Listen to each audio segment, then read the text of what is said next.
Hi, everyone. Welcome to Kiki and Kibitz. It's Mary, and I'm here with this week's edition of 90 Days in 900 Seconds, Happily Ever After, Tell All Edition, Part 3. We are almost at the end of the tunnel, guys. The light is almost there. We could see it, but we're not quite there yet. So I am here to recap so you don't have to watch it. Tell all part 3. So let me set 900 seconds on the timer. And here we go. So we start off with a little crossover action, guys. It's 90 Day Fiance meets the Twilight Zone. Check this out. We have Jovi, Andre, and Angela giving Big Ed or Little Ed. This is his new name. Little Ed advice. Angela is now, this is like the ironic part. Angela shows her human side. She's like, Ed, what are you doing? What are you doing to this girl? If you can love her properly, let her go. Angela, paging Angela, maybe you should take some of your own damn advice. And Ed is like, but I don't know how to be in a relationship. And Angela's like, then let her go, Ed. Let her go. What the fuck? When did Angela become the voice of reason? It's like, so Jovi's like, compromise. It's a two-way street. I mean, even Andre is like giving him sensible advice. Then here comes Bilal. One thing you had to see coming, Bilal and Ed, they were gonna bond because the two of them were gaslighting motherfuckers. So Bilal's like, one thing about you, Ed, is you have to learn to basically apologize and stop putting it off on her. Because Ed's whole thing is, he was drowning and Liz stepped on his head. When he was caught lying about texting Rose, instead of standing by his side, he was drowning because the rest of the cast members were attacking him. Liz stepped on his head while he was drowning. That is his whole narrative. And Bilal's like, instead of, we see that. We saw that. Instead of putting it back on her, just step back and accept responsibility and apologize. And Ed's like, I'm going to have your back. Anybody attacks you, I'm going to have your back. So Liz is upstairs with Kim and Shaida. And, Liz is like, everybody asks her, what does she see in Ed? And she's like, I see a different side of him than everybody sees. And Kim is like, it's the same way with me and Usman. Like, there's Soldier Boy and there's Usman, and I know Usman, but nothing better come out tomorrow. So Shaida's like telling Yara, oh, I want to be you. I need your backbone. I have to confront Bilal about finances because he doesn't trust me when it comes to finances. And that's not right. I'm his wife. So Yara, can I borrow your backbone tomorrow? So then we go to the next morning. Oh, no, I'm sorry. So we go back upstairs, right?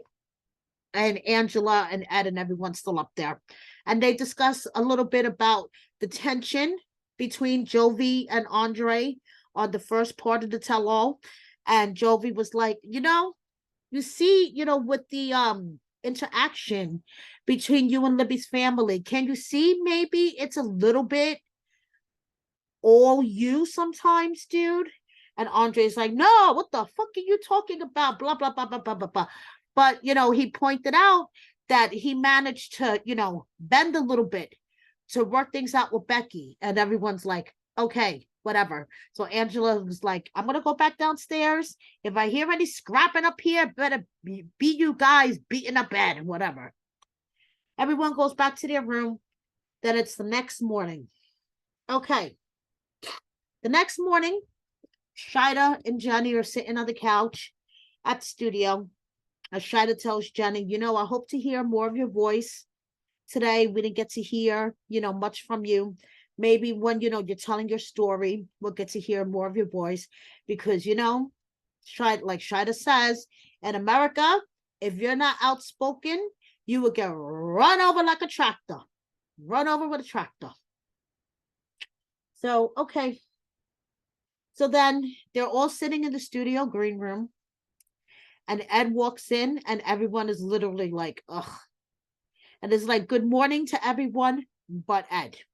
So he's apologizing to the cast without really apologizing. So he's like, I'm sorry for my actions yesterday, but basically Liz deserved it because I was drowning and she stepped on my head. And Kimberly's like, you know something, Ed, I'm tired of hearing the shit.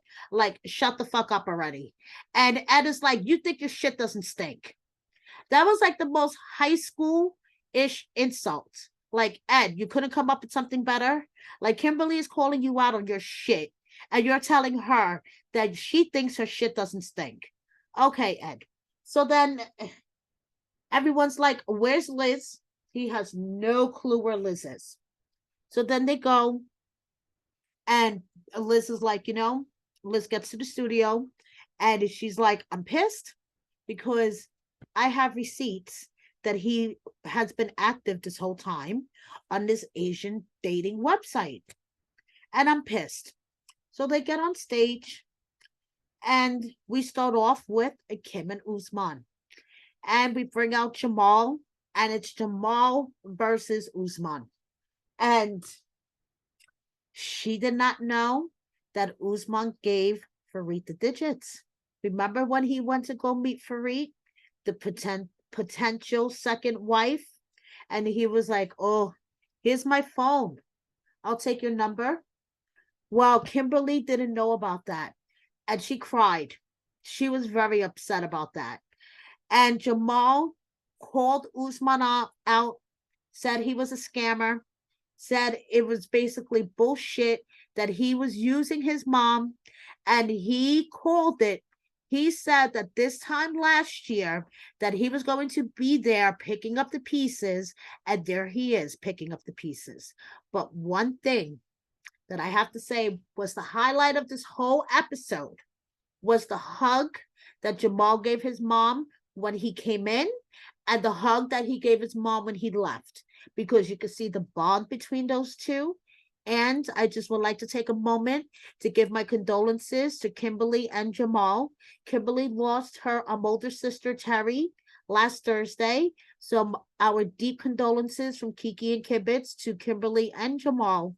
And it's so heartwarming to see the bond between mother and son. He gave her such a big hug when he went out there. And right before he left, when his segment was over, after he ripped Usman a new asshole, great thing to see. He gave her a big hug and he was like, don't worry, it's me and you. And I felt that. As a mom of a son, I felt that. And it's just heartwarming. So as she says, they're not getting back together, but she will always be his super fan. Okay, so now it's lunchtime in the green room. Kimberly was crying, so they're going to take a break. And it's lunchtime in the green room. So, Ed just keeps up with this I'm drowning and she was stepping on my head narrative. And it's like really fucking annoying. And he also keeps denying that he was on the dating app. So Jenny calls him out on his shit. And Jenny's like, your relationship is weird. Like, what the fuck is wrong with you? And then he turns around and he snaps on Jenny. And he's like, your relationship is weird. Like, he's in fucking high school. Jovi's like, what the fuck is wrong with you? Ed, be polite. Like, that is somebody else's wife. Like, that's somebody else's mom. What is wrong with you? And Jenny's, and I love when Jenny broke the fourth wall. She like turns to the cameraman. She's like, where did you guys find this guy? And Ed was like, India. And she turns around and says, they won't even give you a visa to let you in the country. And she like storms out of the room. I'm like, good one, Jenny. That was a good one. So Liz is sitting in another room. So Shida goes to her and Shida tells her, you need to treat people, you need to teach people how to treat you. And Liz is like fuming because Ed is denying about this Asian dating website app. Okay. Denying up and down, left and right. So she goes storming into the room with the receipts. Shida's like, oh, Ed, she got the receipts. And she has the receipts that shows that he was active like 2 hours ago. He's like, it wasn't me. I don't even have that downloaded on my desktop. It wasn't me. Somebody gets shaggy out here because it's like, it wasn't me. It wasn't me. I swear. It was like, it wasn't me. It wasn't me. It's like, Ed, you're busted. Just give it up already. She has the receipts right in your face, and you're trying to do your best Shaggy impersonation. Shut the fuck up. And then guess what? They were saved by the producers. Everybody to the stage. Everybody down to the stage. So now it's Bilal and Shaida's turn. Okay. So now we listen to her all season long about her biological clock ticking, and then she decides that it's not time for her to have a baby because Bilal doesn't trust her with finances, and it's not acceptable. He's willing to try though, okay? He's tried 2 or 3 times to have a baby. He's willing to try. So now we get to see this never seen before scene of them in an herbal tea shop because Shida wanted to look into herbal remedies on trying to get pregnant. So first the guy's recommending a tea, Then somehow the conversation turns to Bilal's prostate. And he's recommending vitamins for his prostate health. And then it turns into a conversation about edging. Did you know what edging was? I'm going to fill you in. Edging is basically when a man pleasures himself right to that point, but doesn't go to the point of ejaculation and just kind of builds up for a bit. And then when, he is with his woman, all the fluid buildup is apparently supposed to help fertility rates. I don't know. This is what they were discussing in the herbal tea shop. And this never seen before scene that they decided to air during this tell-all. So don't shoot the messenger. So now, and Andre was familiar with this process. By the way, Andre was like, oh, yes, I know about this. I'm like, TMI, dude. So anyway, finances are her priority now because Bilal is way too controlling with money. And she's like, what the hell? So she's out of the loop. There's no joint account. She has no idea how much money he makes, no idea what he's bringing home. Hey, they could be bankrupt, all the fuck she knows, about to be evicted, about to lose their car, about to lose everything. And she wouldn't even fucking know because they don't have a joint account. She has no idea what he's bringing in, what he owes, what's being garnished. I mean, his whole check could be garnished, and she has no idea because she's not on the account with him. She's in the dark about his finances. So she now, her biological clock has suddenly stopped ticking, turned off, needs a new battery, needs to be reset. I don't know. So now we tried out the friends. We have Chris and we have Uterus. Okay. Chris, Bilal's friend, he was a little bit too invested and a little bit too worked up in this whole thing. I get it. He's on Bilal's side, and he didn't like the fact that Uterus told Shida to maybe forget to take her birth control pills. And he was like, oh, are you all about tricking women into having, having women trick men into having unwanted babies? And I just thought he went in a little bit too in, if you know what I mean. Like, dude, Who are you to be that invested? And you, Tris, she rubs me the wrong way as well. Like, who are you to be that invested? So they tried out the two friends. The two friends put their opinions in. It was like mess, mess, mess. Okay. So then we have Bilal's proposal. He gets down on one knee, pulls out the onesie, and the onesie says, if you think I'm cute, you should see my mama, New York. So he's proposing that they have a baby. And Shaida gets all emotional. She's, oh. So guess what? I guess they're going to actually try to have a baby. Oh, my timer's up. Okay, which is good because I am down to my last couple, Sumit and Jenny. So now, speaking of babies, does Sumit want one or not? That is the question of the hour. So Sumit told his family he did, and he tells Jenny he doesn't. And everyone's like, Sumit, what is it? Do you want a baby or don't you want a baby? And he's like, no, I don't want a baby. No, I just told my family that to make them happy. And of course, Sean had to throw in the shade. And Sean's like, Jenny, do you think that he's just telling you that because that's what you want to hear? Dun, dun, dun. But no, Jenny insists that he's just telling that to his family because that's what his family wants to hear. And no, they don't want to have a baby. But of course, Ed is like, no, he's just afraid to speak up because he's afraid of Jenny. And he does really want to have a baby because, you know, he's so much younger than her. So why wouldn't he want to have a baby? And it's like, Ed, shut the fuck up, please. So that's where we are with Jenny and Sumit. Then we have the imposter account. Oh no, I'm sorry. I forgot one thing about Jenny and Sumit. They bring out the brother, the sister-in-law, and the father. So the father gives the relationship his blessing. But the mother, there is no way, a snowball's chance in hell that Jenny will get their blessing. So Jenny is not going to any family events anytime soon because mother is in charge of those events. So Sumit's brother and sister-in-law, they go out with Jenny and Sumit, you know, separately on their own. The father has given their blessing, but Mother Sumit is not having it. So, you know, Jenny's just like, to keep the peace, I'll just stay home. Some of the cast agreed, some of the cast didn't.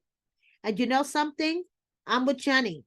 If Sumit was just go and see his family, you know, whatever, hey, just to keep the peace, I'm with it. So anyway, she has not applied for his visa yet to come to America, and you know she's not going to. Sumit is not leaving India. That is my non-professional professional opinion. And that is it about Sumit and Jenny. And now, moving on to the imposter account. It is not me. It is an imposter account. So Sean brings up that they looked into it and Angela's like, you know, I want to believe that it's an imposter account, but I never know. It could be that he has a friend doing it for him. That's how fucked up he got me in the head. Because we're supposed to believe this narrative that Angela is the poor innocent one and Marco got her all screwed up with his cheating. Yeah, Keep on sharp entertainment trying to spin this narrative. It's not working. So, of course, Sean, the pot stirrer, is like, Michael, it's pouring by you. It's pouring by Usman too, isn't it? You guys are in the same hotel. Angela's like, wait a minute, you didn't tell me that. You didn't tell me you were going to be in the same hotel. Michael, unhook your mic. I need to talk to you. Like they were getting ready, you know, to go to wrap up the day anyway. She's like, Michael, I'm going to call you. Unhook your mic. He gets Michael on the phone. And she's like, I'm tired of you and your excuses. You better not hang out with Usman. I know you're in the same hotel, blah, blah, blah, blah, blah, blah. And of course, you see Michael's like, I know my wife does not want me talking to Usman, but I feel like I need to make peace. I feel like I need to talk to Usman and end this once and for all. So we see at the very end of this episode, Michael's searching. He's walking through the resort or the hotel, wherever they're staying. He's like, where's Usman? I want to talk to Usman. Then he gets to where he is, and Usman's like, I'm here. And then if someone says, fuck you, I don't think it was either one of them, but you hear someone say, fuck you, and then they end the episode. So next week, Jenny rips into Ed, and I am here for it. Oh my goodness. She rips him a new asshole, sews it up, and rips it open again, and I am here for it. Then it is Jovi and Yara's turn. And Jovi's talking about moving to Florida. And we have Mama Gwen appearing. And Mama Gwen is not happy. She was talking about buying property to be closer to them. And now they're moving. And we see a little scene with Jovi and Ed in a cab. And Jovi tells Ed that if he was out on the street, the way that he'd been talking to women the past 2 days, he would get his ass beat. And Angela tells Kim that she believes that Kim is not done with Usman. And Ed leaves Liz in New York City alone. Just dips on her. Just dips on her. This is all part 4. The conclusion of the tell-all that has taken forever next week. And then we have 90 Day Fiance The Other Way. And if you haven't already, check out my publication, wordonthestreetreality.com. I have an article on there with the new cast of The Other Way that will be premiering on January 29th after we're done with this tell-all that is taking forever. So, thank you so much for watching me. Please subscribe if you don't already. Please hit the like button and share with a friend. That will make me so happy. Thank you so much. Bye.